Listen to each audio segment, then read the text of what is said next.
Hello everyone, welcome back to my channel. आज हम करेंगे स्टैंडिंग योगासन्स जो हाइट इंक्रीजिंग में काफ़ी ज़्यादा हेल्प करते हैं। मसाई जंप आपको डेली करनी है। इसके अलावा आप जो है जंपिंग रोप से जंप भी कर सकते हो। तो आज मैं जो योगासन बताने वाली हूँ 3 से 4 योगासन्स हैं जिनको मैं बिगिनर्स के लिए भी बताऊंगी कि किस तरीके से करना है और एडवांस लेवल पे आप किस तरीके से कर सकते हैं। तो चलिए स्टार्ट करते हैं। तो सबसे पहले करेंगे हम ताड़ासन। ताड़ासन 2 तरीके का होता है। एक तो इस तरीके से आप होल्ड कीजिए, ऊपर की तरफ स्ट्रेच कीजिए, रिलीज कर दीजिए। इसका रिपीटेशन आप 10 टाइम्स 15 टाइम्स जितने टाइम्स आप करना चाहें वैसे कर सकते हैं। इसके अलावा आप जो है अपनी मैट के कॉर्नर पे आ जाइए और इस तरीके से स्ट्रेच कीजिए और इसी पोजीशन में वॉक कीजिए। ये वाला ताड़ासन आप कभी भी कर सकते हैं, जरूरी नहीं है कि आप मैट पे ही करें, विदाउट मैट भी कर सकते हैं। अगर आप घर में कोई काम कर रहे हैं, ऐसे ही टहल रहे हैं, तो ये वाला योगासन कर सकते हैं। इसके भी आप जितने चाहे उतने रिपीटेशन लगा सकते हैं। तो ताड़ासन सबसे ज्यादा इजी है। अब हम करेंगे पाद हस्तासन और ऊर्ध्व हस्तासन। तो पाद हस्तासन के लिए आपको अपनी बॉडी को पूरी तरीके से स्ट्रेच करना है। स्ट्रेच करके आगे की तरफ बेंड कर देना है, अपने टो को पकड़ना है और नी को अपनी ये जो आपकी नी है इससे आपको अपने माथे को टच करना है। फॉरहेड को टच करने की पूरी कोशिश करेंगे। अगर नहीं हो पा रहा है, आप अगर बिगिनर हैं और आपसे नहीं हो पा रहा है, तो जरूरी नहीं है कि आप एक बार में करें। आप धीरे धीरे इसको प्रैक्टिस करेंगे, आपसे हो जाएगा। काफी टाइम से मैंने भी एक्सरसाइज ये वाली नहीं की है, तो मैं भी अपना फॉरहेड जो है अपनी नी से टच नहीं कर पा रही हूँ। तो चलिए स्टार्ट करते हैं। पूरा स्ट्रेच करेंगे, आगे की तरफ झुकेंगे,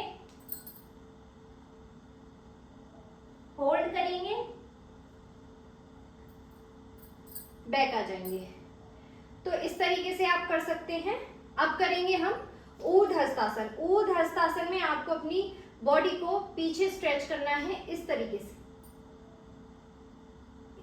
जितना पॉसिबल है आप उतना ही कीजिए। ऊर्ध्व हस्तासन और पाद हस्तासन को कंबाइन करके आप एक्सरसाइज कर सकते हैं। जो बिगिनर हैं उनको नहीं करना है और आपको धीरे धीरे प्रैक्टिस करनी है। जो अच्छे से कर लेंगे, जिनको करना आ जाएगा, उसके बाद में आप इस तरीके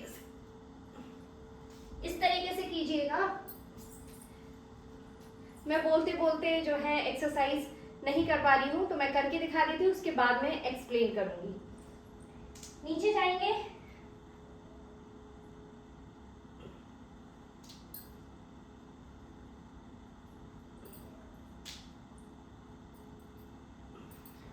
ये स्ट्रेचिंग में काफी ज्यादा हेल्प करता है। इससे आपकी जो रीढ़ की हड्डी है काफी ज्यादा उसमें लचीलापन आएगा, हाइट इंक्रीज होगी। इसके अलावा वीरभद्रासन कर सकते हैं आप।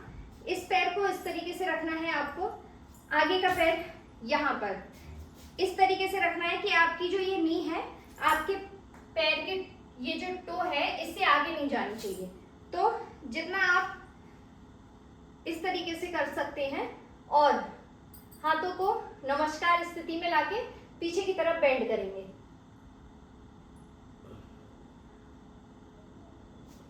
एक पैर से, फिर सेम दूसरे पैर से।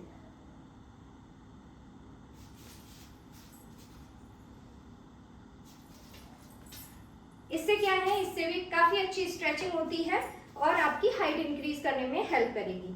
बाकी जिनको मसाई जंप नहीं आता है उनको भी मैं बता देती हूँ। मसाई जंप में आपकी जो नेक है इसको आपको आगे की तरफ करना है। जब आप जंप करेंगे इस तरीके से जंप करना है। ये काफी टाइम बाद में सीख पाई थी, मुझे भी सीखने में टाइम लगा था। अगर आपको एक बार में नहीं हो पा रहा है तो टेंशन लेने की जरूरत नहीं है, धीरे धीरे हो जाएगा, लेकिन आपको प्रैक्टिस डेली करनी है।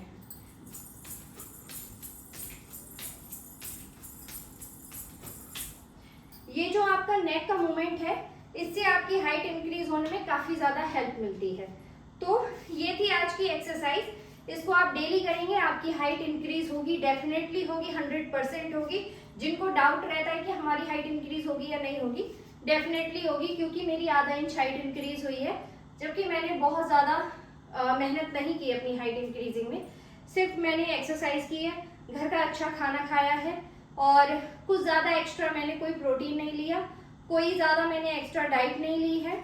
आप एक काम कर सकते हैं जो मैंने किया था, डेली एक टाइम आपको दाल लेनी है। दाल खाएंगे, दाल में बहुत ज़्यादा प्रोटीन होता है। एक टाइम आप दाल लीजिए। सुबह अगर पॉसिबल है तो आप पनीर खा सकते हैं, अगर आप नॉनवेज खा लेते हैं तो आप एग भी ले सकते हैं। इसके अलावा आपको दूध के साथ में आप केला ले सकते हैं। केला आपको खाना ही खाना है, दूध और केला स्किप नहीं करना है। दूसरा, अश्वगंधा और हाइट वेदा में काफ़ी ज़्यादा कंफ्यूजन है कि हम हाइट वेदा लें या अश्वगंधा लें।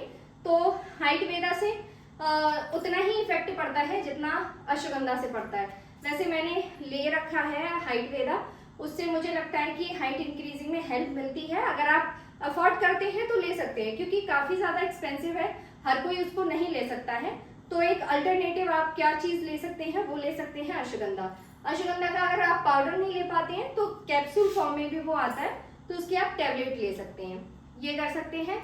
और इसके अलावा ज़्यादा आपको कुछ हाई मतलब कहना चाहिए बहुत ज़्यादा एक्सपेंसिव डाइट की ज़रूरत नहीं है। आपको केवल नॉर्मल अपनी डाइट में जो है प्रोटीन बढ़ाना है और ज़्यादा से ज़्यादा कोशिश कीजिए कि एक बार में न खा के आप धीरे धीरे खाएं। जैसे सुबह को पनीर आप ले लिया, उसको अच्छे से कच्चा पनीर और थोड़े से चने आप रात में भिगो दीजिए। चने में आप अपना पनीर डालिए, उसमें कुकुम्बर डाल लीजिए, नमक मिर्च मिला के आराम से खा लीजिए। इस तरीके से आप कर सकते हैं। उबाल के चने को उबाल के खाना है, अगर उबाल के नहीं खाना है तो आप भिगो के ऐसे भी खा सकते हैं, कोई प्रॉब्लम नहीं है। तो आप बेसन का चीला खा लीजिए, बेसन का चीला काफ़ी ज़्यादा हेल्प करता है आपकी डाइट अच्छी करने में। तो ये कुछ चीज़ें हैं जो आप ट्राई कर सकते हैं। तो ये थी आज की वीडियो, मिलेंगे नेक्स्ट वीडियो में, बाय।